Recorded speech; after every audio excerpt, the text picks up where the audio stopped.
ჩვენ დავბრუნდით პირდაპირ ეთერში, მე ვარ ირაკლი ჩიხლაძე და იყავით მოვლენათა ეპიცენტრში. დგას თუ არა გარემოსა და ბუნებრივი რესურსების დაცვის სამინისტრო არჩევანის წინაშე. ჰესების მშენებლობა და ჭარბი ელექტროენერგია თქու ეკოლოგიური უსაფრთხოება.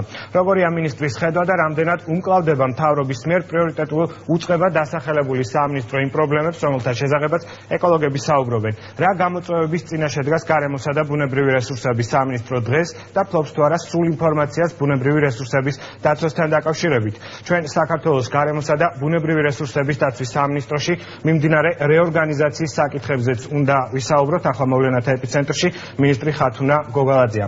საღამომშვიდობის ქალბატონ ხათუნა, დიდი მადლობა რომ მიღებთ გადაცემაში მონაწილეობას. მოდით პირველ რიგში ვისაუბროთ მემკვიდრეობა, რომელიც თქვენ დაგვხვდათ, რამდენად მძიმე იყო. საკმაოდ. გამომდინარე იქიდან, რომ გარემოს დაცვა არასდროს არ განიხილებოდა როგორც პრიორიტეტული მიმართულება, უფრო მეტიც გარემოს დაცვა განიხილებოდა როგორც სფერო, რომელიც ხელს უშლის ქვეყნის ეკონომიკურ განვითარებას. ყოველივე ამის ფონზე ხდებოდა გარემოს დაცვის სამინისტროს ფუნქციური და ინსტიტუციური დასუსტება.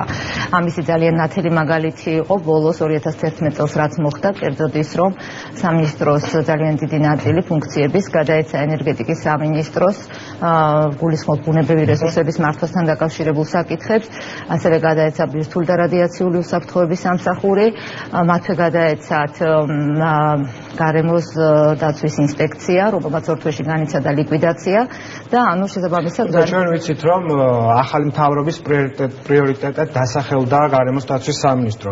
დღეს შეგვიძლია თუ არა ვისაუბროთ, რომ ერთმანეთისგან არის გამიჯნული ეკონომიკა და გარემოს დაცვა. ასეთ ცალსახად ეკონომიკის და გარემოს დაცვის ერთმანეთისგან გამიჯნა სწორი არც იქნება. როდესაც ჩვენ საუბრობთ ტერმინზე, რომელსაც ქვია მდგრადი განვითარება, რომლის შინაარსით სამწუხაროდ ძალიან ბევრ ადამიანს ზუსტად არ ესმის რას ნიშნავს, მდგრადი განვითარება არაფერია სხვა თუ არა ეკონომიკური, სოციალური და გარემოს დაცვითი ასპექტების დაბალანსებას და ქვეყნის ასე განვითარებას. ანუ ერთია ქვეყანაში ზოგადად ქვეყნის ეკონომიკური ზრდა, ეკონომიკური მაჩვენებლების ზრდა და მეორე არის ქვეყნის ეკონომიკური განვითარება. განვითარებასა და ზრდას შორის განსხვავებას აკეთებენ უკვე თანამედროვე ექსპერტები და განვითარება არ შეიძლება მხოლოდ ეკონომიკური ზრდის მაჩვენებლით განვიხილოთ ამ კონტექსტში. განვითარებაში უნდა შედიოდეს ყველაფერი, რაც შეეხება ადამიანების კეთილდღეობის გაუმჯობესებას. არის ჰესების მშენებლობაზე და ამას შესაძლოა გარკვეული ტერიტორიები, მაგალითად სვანეთის მაგალითი შეგვიძლია მოვიყვანოთ. ასევე შეგვიძლია სხვა ჰესი ჰაიშის პრობლემა ბემბე მოგვარებელია, გულისხმობს სვანეთს და ადგილობრივები სად გადავლენ, ეს სხვა საკითხია, თუმცა ბუნებას რა ზიანი და ზარალი მიადგება, ეს კიდე ცალკე განსახილველი საკითხია. ანუ ამ კუთხით გულისხმობ გარემოს დაცვასა და იგივე ეკონომიკის კუთხით. გასაგებია, რომ ქვეყნის ენერგეტიკის კუთხით იქნება სერიოზული წინსვლა და შესაძლოა სერიოზული ინვესტიციები ჩაიდოს, მაგრამ რა ეშველება დაუშვათ იმ ლანდშაფტს, სადაც ცხოვრობენ საკმაოდ ბევრი სოფლის წარმომადგენლები. კი ბატონო, ზუსტად მაგაშია საქმე, რომ რასაკვირველია, ეს ძალიან ხშირად არის ნათქვამი, რომ ნებისმიერი მშენებლობა გარკვეულ ზიანს აყენებს გარემოს. მაგრამ გარემოს დაცვის სამინისტროს ფუნქცია გახლავთ სწორედ ის, რომ ნებისმიერი განვითარების, ნებისმიერი ინფრასტრუქტურული პროექტი, რომელსაც პოტენციურად დიდი ზიანის მოტანა შეუძლია ლანდშაფტი, იქნება ეს ბიომრავალფეროვნება თუ ზოგადად ეკოსისტემა, მოხდეს გარემოს დაცვის სამინისტროს მიერ ისეთი სახით ამის ფორმატში და ჩარჩოებში მოქცევა, რომ არ იყოს გარემო არ დაზიანდეს და არ მივიღოთ შეუქცევადი პროცესები. წინააღმდეგ შემთხვევაში შეიძლება ჩვენ საქმე გვქონდეს ძალიან მოკლევადიან სარგებელთან, რომ რაღაცა გავაკეთეთ, მოკლე სარგებელვადიან პერიოდში 5-10 წლის განმავლობაში მივიღეთ შედეგები, ეს ეკონომიკური განვითარება იქნება თუ სხვა, მაგრამ შემდეგ ქვეყანას დაუჯდეს იმდენად ძვირი იმ ბუნებრივი სერვისების აღდგენა, რასაც ეს ეკოსისტემა თავისთავად აკეთებდა, რომ ის ეკონომიკური მოგება და სარგებელი აღარაფერი არ იყოს ამისგან შეგვიძლია. ამის მაგალითი ბევრია საქართველოში. ენგურჰესის შემდეგ ერთ-ერთი სერიოზული ჰესი იქნება, რომელიც აშენდება საუბარია ხუდუნხესზე. რაზეც თქვენ საუბრობთ, ხო არ არის სწორედ იმის საფრთხე, რომ წლების შემდეგ ჩვენ ეს სარგებელი საერთოდ არაფრით აღარ გვირდეს იმ კატასტროფის შედეგად, რომელიც შეიძლება ეკოლოგიურად მიადგეს თუნდაც სვანეთს. იცით რა არის, ხუდონის თემა უფრო მასშტაბური თემაა და მხოლოდ გარემოს დაცვითი პრობლემები არ არის, ცილდება გარემოს დაცვით ასპექტებს, იმიტომ რომ იცით რომ იქ არის სოციალური საკითხები, იგივე ეკონომიკური ასპექტები ძალიან მნიშვნელოვანი, რომელიც უნდა იყოს კარგად გაანალიზებული და გადაწყვეტილება სწორედ ამის შემდეგ იყოს მიღებული. ჩვენ როდესაც ვსაუბრობთ ჰესებზე, რატომღაც წამოვიდა ესეთი აზრი დამკვიდრდა, რომ გარემოს დაცვის სამინისტრო ჰესების წინააღმდეგია, რაც არანაირად არ არის სწორი, იმიტომ რომ ეს მithქვამს და გავიმეორებ, რომ ჰესები, ანუ ჰიდროენერგეტიკა, ისევე როგორც ქარის ენერგია, ისევე როგორც მზის ენერგია და ასე შემდეგ, რაც განახლებად ენერგიის წყაროებს, რაც მიეკუთვნება, ეს არის მწვანე ენერგეტიკა, რომელსაც არ ახლავს გამონაბოლქვი და შესაბამისად სუფთა ენერგიის წყაროებად მიიჩნევა. თუმცა საუბარია ყოველთვის იმაზე ჩვენი მხრიდან, რომ ამას უნდა ჰქონდეს ძალიან დაგეგმილი ხასიათი, უნდა ვიცოდეთ იმით, თქვათ ეს ჰესის შემთხვევაში რა ზიანდება, ამ ზიანის გამო რას ვკარგავთ, რას ვიღებთ, ამისგან ქვეყანას როგორც ესე მთლიან ორგანიზმს რა ეკონომიკური სარგებელი აქვს, ვინ არის ამ დროს დაზარალებული, ვინ არის მოგებული და ასე შემდეგ. ასეთ საკითხებზე არ შეიძლება. გაცვლები შესწავლა დაწყებულია ყველა ამ პრობლემის თქვენი სამინისტრო. გარკვეული საკითხით დაწყებულია, ყველა კუთხით ჩვენ ვერ შევეხებთ, იმიტომ რომ ელემენტარულად ამის ექსპერტიზა არ გვაქვს და მაშინ უნდა ყველა მიმართულებით ჩავთვალოთ, უცხოელი ექსპერტები იქნება თუ ვთქვათ გარე ექსპერტები, მაგრამ რაც შეგვიძლია ამას ნამდვილად ვაკეთებთ. მაგრამ ის რომ მოხდეს სტრატეგიულად მიდგომა ამ საკითხისადმი, ეს ჯერ სამწუხაროდ არ არის და აუცილებელია, რომ აი სტრატეგიული დაგეგმვა მოხდეს, იგივე ჰესების მშენებლობა იქნება თუ ზოგადად ქვეყნის ენერგეტიკული პოტენციალის გამოყენების და ენერგეტიკული უსაფრთხოების. დიახ, ჩვენ გვახსოვს წინამთავრობის პერიოდში საუბარი იყო ლარსი ჰესზე და დარია ჰესზე და ეკოლოგთა პროტესტი მოჰყვა ამ საკითხს და ამბობდნენ რომ ხეობა პრობლემის წინაშე დგას. თქვენი მინისტრობის პერიოდში რა ნაბიჯები გადაიგა? მოხდა თუ არა ამ ტერიტორიის შესწავლა? დაშვებული არის თუ არა ამ ტერიტორიაზე ჰესის მშენებლობა? რაიმე საფრთხე არსებობს თუ არა? გაქვთ თუ არა ინფორმაცია? ორივე ჰესის შემთხვევაში დარიელზეც და ლარსზეც ნებართვა გაცემული იყო უკვე, მანამ სანამ მოვიდოდა ახალი ხელისუფლება და შესაბამისად სანამ გახდებოდი მინისტრი. ამ ჰესებთან მიმართებაში ლარსი ჰესის მშენებლობა უფრო წინ წასულია, დარიელზეც მიმდინარეობს უკვე გარკვეული სამშენებლო სამუშაოები. იქ რა თქმა უნდა იყო პროტესტი და ახლაც არის არასამთავრობო ორგანიზაციების მხრიდან. ჩვენც გვაქვს გარკვეული შეკითხვები ამ პროექტებთან დაკავშირებით.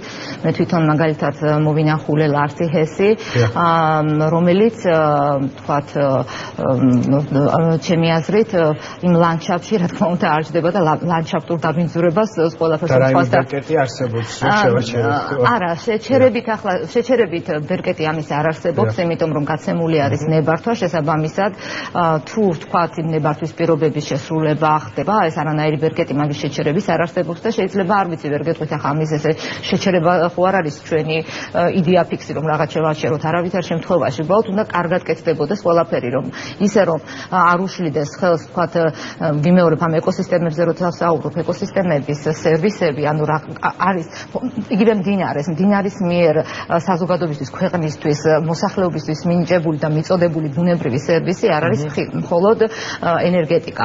ეს არის, თქვათ, იგივე ბიომრავალფეროვნება, თევზი, იგივე, თქვათ, წყალი, რომელსაც გარშემო მობინადრე ცხოველები სარგებლობენ სასიცოცხლოდ, იგივე მცენარეები, რომელსაც იგივე ირიგაცია და ასე შემდეგ. არ იქნება ხო თავისი სისულთავიდან გამომდინარე. მაგრამ მდინარე მტკვარსაც აქვს რა თქმა უნდა თავისი. მდინარე მტკვარი რა თქმა უნდა არ არის ახლა სულთან მდინარეებში ვერ ჩავთვლით, თუმცა მას თვითონ ეს ფერი ყოველთვის ხათ პლასტიკურ ბოთლებს არ გავითვალისწინა. აქვე მინდა კითხოთ და ჰესების თემა უნდა ამოწუროთ. ხალოჩაური ორის მშენებლობასთან დაკავშირებით არსებობს ინფორმაცია, რომ მდინარე ჭოროხის ჭალები დაიფარება, ასევე სოფლებზეა საუბარი, მახოსა და ერგეს მოსახლეობის უთნების სახნავთვათისი მიწების განადგურდება და სათბები და საძოვრების გარეშე რჩება სოფლები. რაც პრაქტიკულად ნიშნავს, რომ უნდა მოხდეს ან შიდა მიგრაცია, ხო? ამ ადამიანების გადასახლება. ხო. მე სამწუხაროდ ზუსტად ეს ის არ ვიცი, მიუხედავად რომ ჩვენთან შემოსულია უკვე ანუ რა სახის პრობლემებთან ვდგებით მაგ შემთხვევაში. მანდარის მე რაც მახსენდება არის ეროზიულ პროცესები ანუ პრობლემები ეროზიებთან მიმართებაში, რაც შეეხება ამ სახნავსათესების დაკარგვას, სამწუხაროდ ამაზე ამ თუთას არ მაქვს ინფორმაცია. და შესწავლა მიმდინარეობს ამ ტერიტორიაზე? ამის რა თქმა უნდა მიმდინარეობს. საინტერესო არის ასევე რეგულაციები, კონტროლი ამ თემ საკითხთან მიმართებაში როგორ ხდება. ბუნებრივია თქვენ აღნიშნეთ, რომ დაიწყო სერიოზული წინსვლა და არის პრიორიტეტი, მაგრამ რეალური შედეგი ამ ეტაპზე შეგვიძლია რაიმეზე ვისაუბროთ. საკმაოდ დიდი დროა, რამდენიმე თვეა გასული, ოპერაცია მთავრობა შეიცვალა და ეს თუნდა ერთგვარი ანგარიში შეგვიძლია ალბათ მაყურებელს ჩავაბაროთ. დიახ, რასაკვირველია. მოდით ასე ვთქვათ, რეალური შედეგი გააჩნია, როგორ შევხედავთ. ჩემთვის რეალური შედეგი არის უკვე ნამდვილად გამოსწორებული სიტუაცია იგივე ტყეების მართვასთან დაკავშირებით, იგივე ამ კონტროლის აღდგენასთან დაკავშირებით, რამდენად ეფექტურად ხდება ეს ყველაფერი. ჩემგან ახლა ცოტა უხერხული იქნება იმის თქმა, რომ ეს ყველაფერი ჩვენ გავაკეთეთ. არა, ამისთვის ეს დრო ნამდვილად არ იყო საკმარისი, თუმცა ამ 6 კი არა და უკვე 7 თვე ხდება ამ ხნის განმავლობაში. ჩვენ მოვახერხეთ ის, რომ უკან დავიბრუნეთ ეს ფუნქციები, შევიტანეთ ცვლილებები საკანონმდებლო აქტებში. და ეს არ იყო მხოლოდ სამინისტროებისათვის სახელი შეცვლა, ეს იყო ინსტიტუციურად ასახვა ამ ყველა საკითხის საკანონმდებლო სივრცეში და ამის მოწყობა ინსტიტუციური. 14 მაისიდან გარემოსდაცვის სამინისტროში აღდგა სატყეო სააგენტო, როგორც საჯარო სამართლის იურიდიული პირი, შეიქმნა ზედამხედველობის დეპარტამენტი, გარემოსდაცვის ზედამხედველობის დეპარტამენტი, სწორედ ის რასაც ვებრძანებთ, როგორ უნდა მოხდეს ამ ყველაფრის გაკონტროლება, სწორედ ეს დეპარტამენტი იქნება. ეს ფუნქციები წართმეული ერთია, მაგრამ ეს უბრალოდ მექანიკური გადმოტანა კი ვერ მოხერხდა ამის, იმიტომ რომ თვითონ ენერგეტიკის სამინისტროში აბსოლუტურად განსხვავებული მოწყობა ჰქონდა ამას და უბრალოდ ასე გადმოტანით ამ პრობლემას არ ეშველებოდა. ეს სისტემები აღვადგინეთ, გავაძლიერეთ თვითონ ცენტრალური აპარატით. ახლა ვართ უკვე იმ ეტაპზე, რომ უნდა დავიწყოთ თანამშრომლების აყვანა კონკურსის გზით და შემდეგ საჭირო იქნება კიდევ შესაძლებლობების გაძლიერება, რათა ეს ყველა სისტემა და სტრუქტურა იყოს ნამდვილი ევროპული, თანამედროვე ევროპულ სტანდარტებზე მორგებული და ისეთ საზოგადოებაზე, ცივილურ საზოგადოებაზე ორიენტირებული სტრუქტურა, როგორ გითხრათ, ეს ძალიან მნიშვნელოვანია და მე მგონი, რომ ძალიან სწორი მიმართულება გვაქვს ამ მხრივ არჩეული და შედეგების აუცილებლად იქნება. საკმაოდ ფართომასშტაბიანი რეორგანიზაცია დაიგეგმა თქვენ სამინისტროში, ანუ ყველა უწყებაში, ყველა თანამშრომლის შეცვლა იგეგმება თუ ახალი კადრის მიღება საპირებ თუ როგორ ხდება? არა. ესე იგი რეორგანიზაცია გამოიწვია სწორედ ამან, რომ ეს ამდენი ფუნქცია უკან დავიბრუნეთ, შეიქმნა ახალი სამსახურები, ჯერჯერობით მოხდა ძველი თანამშრომლების გადანიშნა როგორც მოვალეობის შემსრულებლები. ამ ყველაფერზე გამოცხადდება კონკურსი. რა თქმა უნდა, როგორც ძველ ამჟამად მომუშავე თანამშრომელს, ასევე ახალ ანუ გარედან შემოსულ პიროვნებას ექნება საშუალება, რომ დაიწყოს გარემოსდაცვის სამინისტროში მუშაობა, გააგრძელოს ან დაიწყოს. ეს იქნება ერთნაირ პირობებში დგებიან, როგორც მომუშავე თანამშრომლები, ასევე ახალი მსურველები, ასე ვთქვათ, ამ კონკურსების შესახებ ინფორმაციას გავავრცელებ, ის რომ ყველას გაშვებას ან ყველას დატოვებას ამის თქმა მე არანაირად არ შემიძლია, იმიტომ რომ იქნება კონკურსი, იქნება კომისია. ჩვენი მიზანი ნამდვილად ის არის, რომ ეს იყოს რაც შეიძლება გამჭვირვალე და რაც შეიძლება კვალიფიციური კადრებით მოხდეს სამინისტროს დაკომპლექტება თუ შეცვლა. თბილისელების ინტერესი იწვევს იქნება თუ არა მწვანე დედაქალაქი, იმიტომ რომ ჩვენ გვახსოვს საკმაოდ ბევრ უბანში, ისტორიულ ტერიტორიებს გულისხმობ, სადაც მოხდა ასლოვანი ხეების გაჩეხვა, რაც წინა ზაფხულშიც გრძელდებოდა. ამ მხრივ რაიმე პროგრამა არსებობს, გეგმა? მოგახსენებთ, თბილისის შემთხვევაში მე არ მიყვარს ხოლმე ამის თქმა, რომ ჩვენი კომპეტენცია არ არის, მაგრამ ეს მართლაც არ არის გარემოსდაცვის სამინისტროს გარეთ არის, თქვათ, თბილისის გამწვანება, თუ გადაბელვა, თუ ახალი ნარგავების, თუ მწვანე ზოლების შექმნა, დაგეგმა და ამ შემდეგ. ეს არის თბილისის მერიის კომპეტენცია.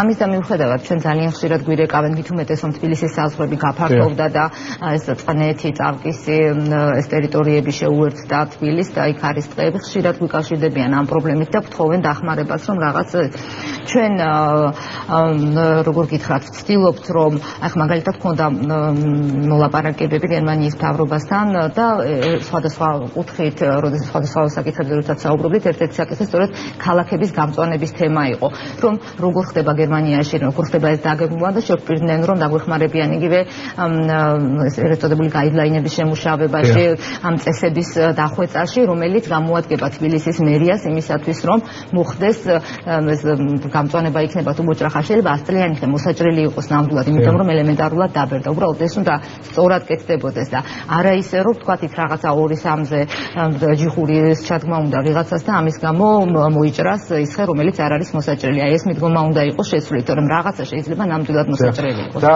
დღეს ჩვენ მოგვაწოდეს ინფორმაცია, რომ ლაგოდეხის მუნიციპალიტეტში არსებულ მუნიციპალური პარკის ტერიტორიაზე მოჭრეს მრავალწლოვანი ცაცხვის ხეები, რის გამოც მოსახლეობაში გაჩნდა პროტესტი. და სწორედ ადგილობრივებს აქვთ შეკითხვა, ისჯება თუ არა მსგავსი ქმედება კანონის შესაბამისად, ან თუ ისჯება, ამ შემთხვევაში რა ხდება, იმიტომ რომ ითხოვენ დაუყოვნებლივ რეაგირებას, წინააღმდეგ შემთხვევაში შევეცდებით, რომ ჩვენ თავად დავიცვათ, ანუ გავმართოთ აქციები და შევშალოთ ამ პროცესს ხელს. ნებისმიერი ხის მოჭრას უნდა ჰქონდეს ნებართვა. გააჩნია ეს რაზეც საუბრობ. თუ ეს არის სახელმწიფო ტყის ფონდი, მაშინ ამაზე ნებართვის გამცემი არის უკვე გარემოს დაცვის სამინისტროს სატყეო სააგენტო. თუ ეს არის დაცული ტერიტორიების შემთხვევაში, იქ არის დაცული ტერიტორიების აგენტო. თუ ეს არის მუნიციპალიტეტის ტერიტორიაზე, მაშინ მუნიციპალიტეტი არის საკითხზე პასუხისმგებელი. შესაბამისად, ნებისმიერი მოჭრის შემთხვევაში უნდა არსებობდეს ნებართვა. თუ ეს ნებართვა არსებობს, თუ არ არსებობს, ეს რა თქმა უნდა კანონდარღვევაა. თუ არსებობს ეს ნებართვა, მაშინ ვინც გასცა პასუხისმგებელი პირი ის არის, იმან უნდა გასცეს პასუხი, რომ ეს რამდენად სწორად იქნა ეს ხე მოჭრილი. ანუ მისგან უნდა იქნეს მიმართული ეს შეკითხვა. შეიძლება სწორად იყო მოჭრილი, ვერ გეტყვით ანუ დასაზუსტებელი. და ჩვენ საუბრის ბოლოს კითხვა, რომელიც თქვენს წინამორბედს ეხება, ანუ შესაძლებელი იყო თუ არა ყოფილი მინისტრისთვის წაეყენებინათ ბრალდება ენერგორესურსებისა და მოშლილ ინფრასტრუქტურასთან დაკავშირებით. რაზეც დაუშვათ ყოფილი მინისტრის ოპონენტები თავის დროზე საუბრობდნენ და იყო მთელი რიგი ბრალდებები მინისტრის მისაღებად. ანუ კონკრეტულად საუბარია იმ ძიმე ვითარებაზე, რაც ხდებოდა დაუშვათ საქართველოს სხვადასხვა დაცულ ტერიტორიებზე, იგივე ბუნებრივ რესურსებთან მიმართებაში. უფრო ვერ ხვდები კონკრეტულად რას გულისხმობთ, მაგრამ რა თქმა უნდა თუ იქ დარღვევები იყო და თუ მაშინ ეს წინამორბედი იქნება თუ ამ დროს მომუშავე თანამშრომლების ენერგორესურსების თემას. ანუ დაცულ ტერიტორიებზე ენერგორესურსების თემა როგორც ზოგადად არა მარტო ენერგორესურსებზე, საერთოდ მის საქმიანობიდან გამომდინარე, იმიტომ ჩვენ გვახსოვს რომ იყო საკმაოდ ბევრი პროტესტი თუ კონკრეტული განცხადება მინისტრის წინააღმდეგ, რაც საბოლოოდ ალბათ ან არ დასაბუთდა, ან დასაბუთდა და ამ დროისთვის მიმდინარეობს გარკვეულ საკითხზე შესწავლები და ნუ შესაბამისად გონერები შეგვიძლია. დიდი მადლობა რომ მიღეთ გადაცემაში მონაწილეობა, გისურვებთ წარმატებებს, მაყურებელს შევახსენებ ჩვენს კითხვებს გარემოსა და ბუნებრივი რესურსების მინისტრი პასუხობდა, რეკლამის შემდეგ უკვე ბიზნესის დრო და უცხოეთს ახალი ამბებით დავუნდებით.